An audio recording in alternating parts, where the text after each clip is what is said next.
A paz do Senhor Jesus, a todos os queridos irmãos e amigos que mais uma vez estão conosco aqui para mais uma breve meditação da santa e gloriosa palavra do nosso Deus. A palavra de Deus é a nossa regra de fé e de conduta. Ela nos aponta o caminho que devemos seguir, nos mostram os nossos erros e também nos orienta a corrigi-los, a fim de que possamos alcançar a perfeição e sermos transformados à estatura de Cristo.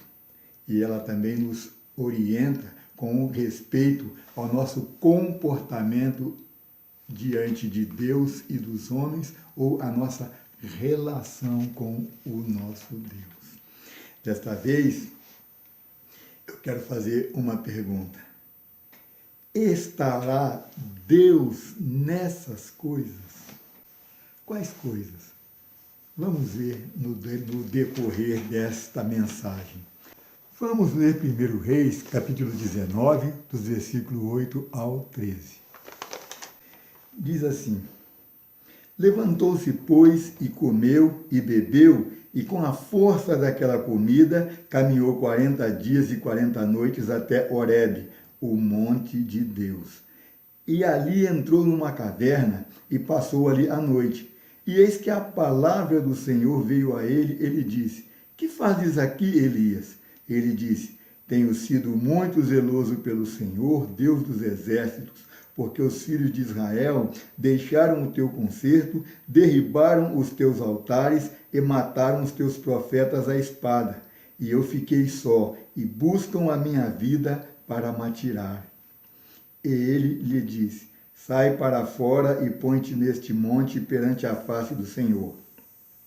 E eis que passava o Senhor, como também um grande e forte vento, que fendia os montes e quebrava as penhas diante da face do Senhor. Porém, o Senhor não estava no vento. E depois do vento, um terremoto. Também o Senhor não estava no terremoto. E depois do terremoto, um fogo. Porém, também o Senhor não estava no fogo. E depois do fogo, uma voz mansa e delicada. E sucedeu que, ouvindo Elias, envolveu o seu rosto na sua capa e saiu para fora e pôs-se à entrada da caverna. E eis que veio a ele uma voz que dizia: Que fazes aqui, Elias? Todos nós conhecemos esse texto. Elias aqui estava fugindo de Jezabel, a mulher de Acabe, que havia matado os profetas do Senhor e perseguia a vida de Elias. E se nós lermos alguns versículos antes, nós vamos ver que ela ameaçou Elias, dizendo que, assim como ele fez com os profetas de Baal, ela iria fazer com ele. E ele correu, fugiu, diz o texto que ele desejou até a morte, de tanto medo que ele estava daquela mulher. E aqui, Deus havia dado pão e água para ele, ele caminhou, como diz o texto, teve forças para caminhar e foi para esta caverna. E Deus lhe faz esta pergunta de acordo com o texto que nós lemos aqui. O que fazes aqui, Elias? E ele conta toda a história que se sucedeu antes. Os irmãos podem ler para que possa entender. Mas me chama a atenção, eu anotei aqui, neste texto, Deus usa 3 elementos da natureza para pôr em prova a fé e a percepção e o discernimento da sua presença por parte do profeta Elias. Esses 3 elementos são o vento, o terremoto e o fogo. E diz que Deus não estava em nenhum desses 3 elementos. Passou um grande vento, como lemos no texto, que quebrou tudo, mas Deus não estava no vento. Veio um terremoto e Deus não estava no terremoto. Veio o fogo e Deus não estava no fogo. Mas diz o texto que Deus se manifestou a Elias através da sua palavra. uma voz suave e branda. E me chama muito a atenção, porque a própria palavra de Deus usa esses três elementos como sinais da manifestação e do poder da presença de Deus, como nós podemos ver já aqui em Atos dos Apóstolos, capítulo 2, versículos 1 a 4. O título diz: A descida do Espírito Santo. Cumprindo-se o dia de Pentecoste, estavam todos reunidos no mesmo lugar. E, de repente, veio do céu um som como de um vento veemente e impetuoso, e encheu toda a casa em que estavam assentados. E foram vistas por eles línguas repartidas como que de fogo, as quais pousaram sobre cada um deles, e todos foram cheios do Espírito Santo e começaram a falar em outras línguas, conforme o Espírito Santo lhes concedia que falasse. O Espírito Santo aqui se manifesta em forma de um vento veemente. O texto diz: veio do céu um som como de um vento veemente. Não diz que veio um vento veemente e assoprou sobre aquele lugar, não. Eles ouviram um som como o som de um vento, mas não viram o vento, né? E diz também aqui que foram vistas por eles línguas repartidas como que de fogo, ou seja, iguais à língua de fogo, mas não era língua de fogo literalmente falando, este fogo que nós conhecemos, que queima o papel, a madeira e tudo quanto é posto sobre ele. E isto chama muito a nossa atenção, porque Deus usa isto como símbolo da manifestação do seu Espírito. Ainda João 3,8, Jesus aqui fala com Nicodemos: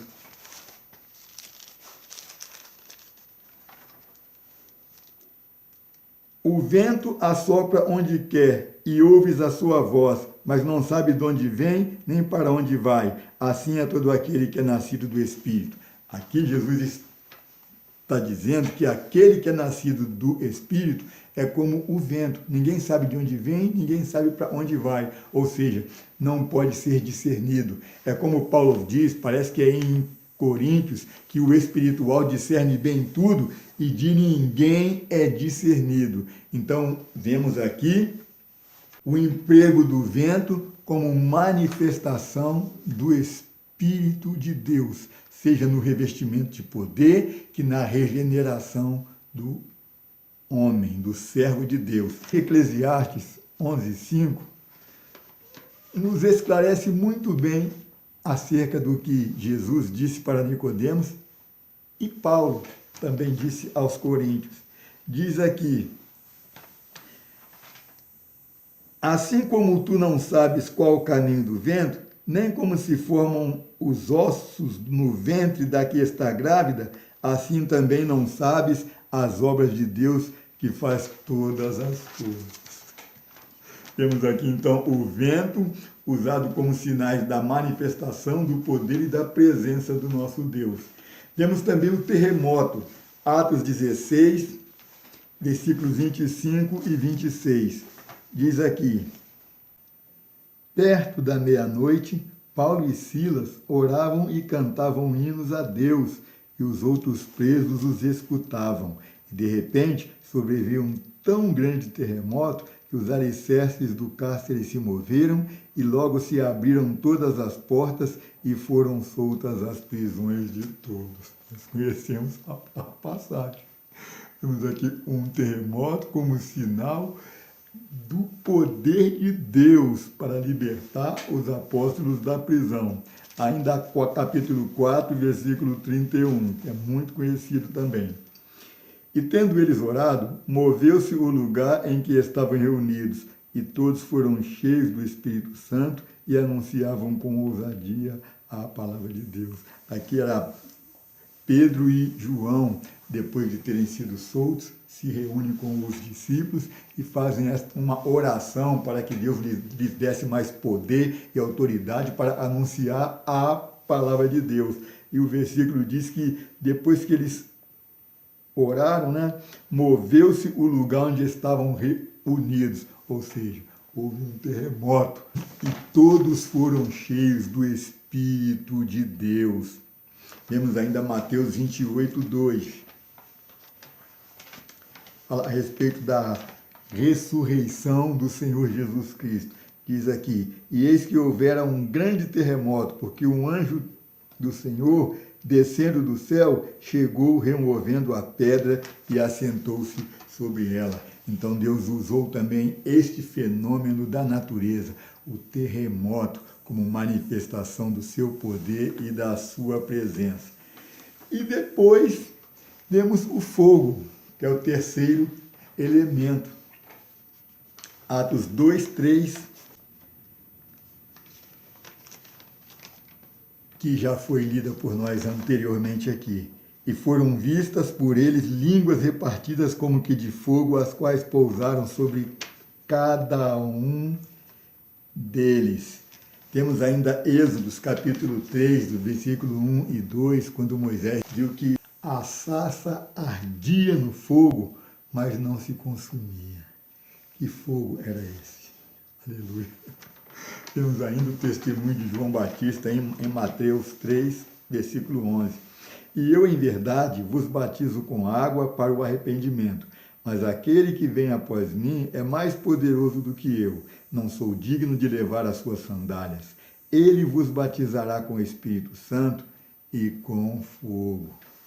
Então, esses versículos, essas referências que nós lemos aqui, tratam da manifestação do poder de Deus e da ação do seu Espírito Santo através desses três elementos.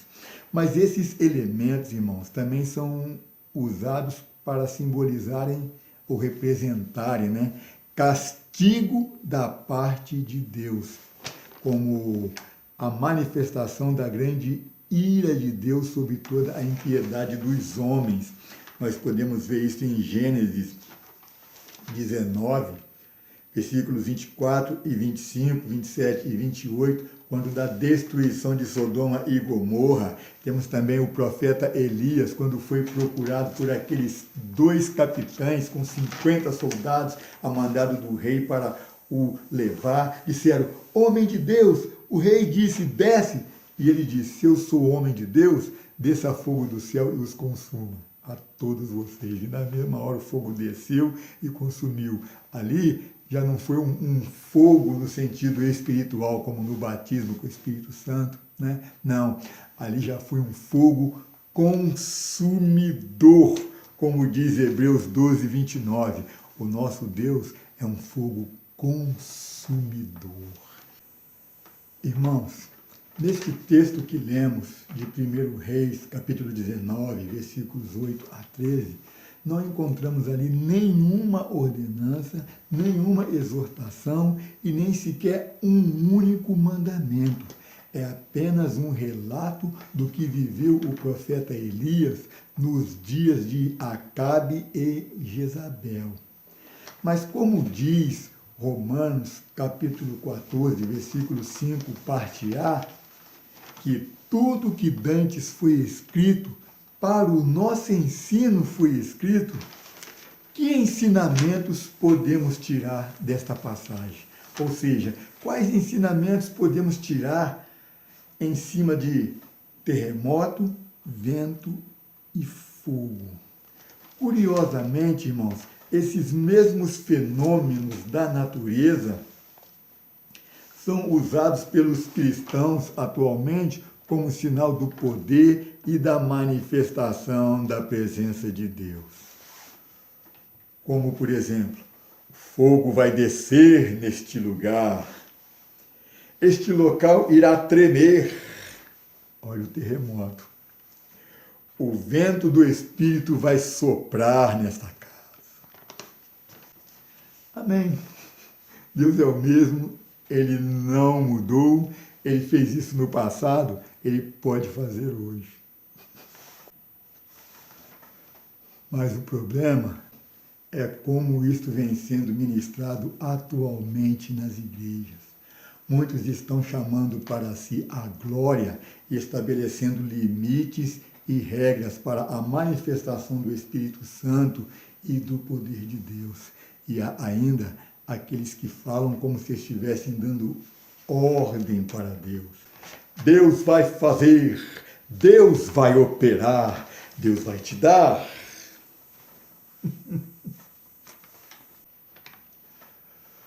Como se Deus e o Espírito Santo fossem comandados por Ele, ao invés deles serem guiados pelo Espírito Santo e comandados pelo Deus vivo, pelo poder de Deus que faz, que opera, que chama do nada à existência todas as coisas e que usa esses fenômenos da atmosfera para manifestar o seu poder e a sua presença. Estão acendendo fogo estranho no altar de Deus. Tem muitos movimentos, olha os terremotos, que não condizem e não tem nada a ver com as manifestações do Espírito de Deus. É o que Paulo diz em 1 Timóteo 4. Eu gosto sempre de citar esta passagem, porque infelizmente é o que está acontecendo. Vamos ler.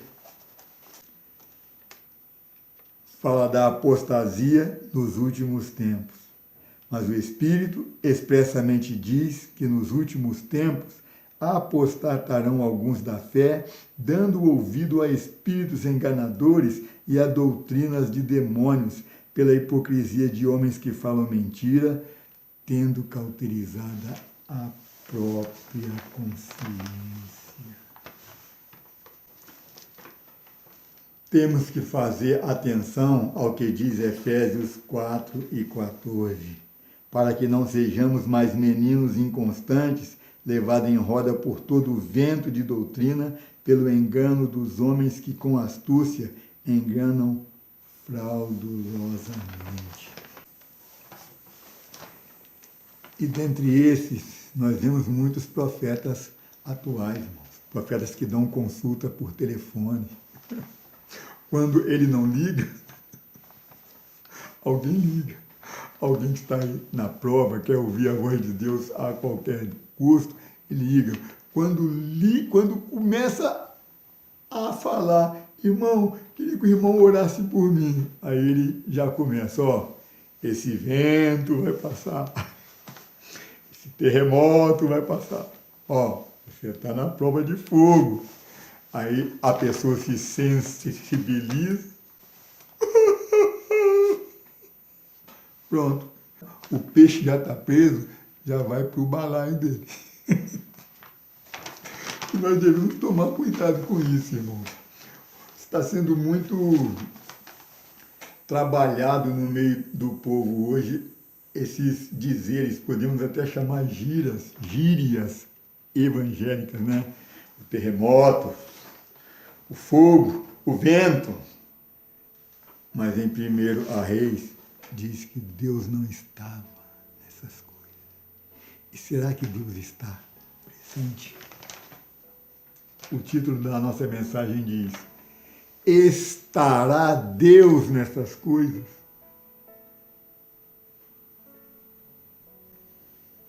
Cabe a você orar a Deus, estudar a palavra de Deus e confrontar todos esses movimentos, todos esses acontecimentos, todas essas novidades, todas essas heresias com a palavra de Deus. Porque, veja bem, nesta passagem, Deus não estava presente no vento, não estava presente no fogo e não estava presente no terremoto. Sabe como Deus se manifestou ao profeta Elias? Através da palavra. Vamos ler aqui, ó, versículo 9. E ali entrou numa caverna e passou ali a noite. Olha agora.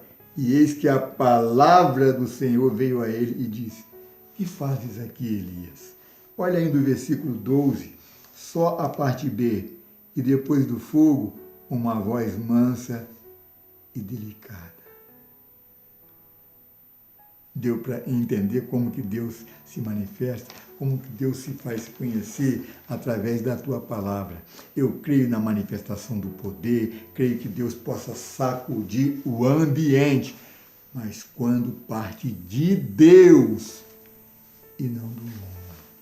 Assim como Pedro disse que nenhuma profecia foi produzida por vontade do homem, mas homens santos falaram movidos pelo Espírito de Deus, eu creio que esses movimentos acontecem pela vontade de Deus, pela manifestação de Deus. Esses pula-pula, grita-grita, trenzinho e movimentos estranhos são todos como fogo estranho no altar de Deus. E eu mais uma vez pergunto, estará Deus nessas coisas? Vamos dar mais ouvidos, mais atenção para a palavra de Deus, para não sermos enganados e poder discernir se realmente Deus está presente no vento, ou no terremoto, ou no fogo. Amém? Que Deus nos abençoe em nome do Senhor Jesus Cristo, que todos tenhamos um bom dia, uma boa tarde, uma boa noite, na graça e na presença do nosso Deus e Senhor Jesus Cristo.